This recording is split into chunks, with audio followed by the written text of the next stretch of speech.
కథ చెబుతా. వేటగాళ్ళని వేటాడే మహా వేటగాడు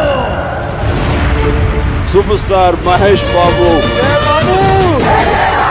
ఓ భగవాన్ ఐక్య కొత్త దేవుడు కాదు స్వామి, 534 మందిని కాపాడడానికి వచ్చిన దేవుడు.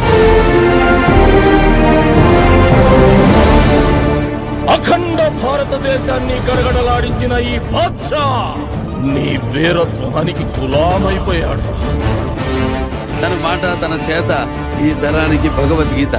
మహేష్ బాబు ఫోటో పడి కత్తిలా ఉంది, కానీ ఈ కత్తికి 2 వైపులా పొదలుంది అనిపించింది.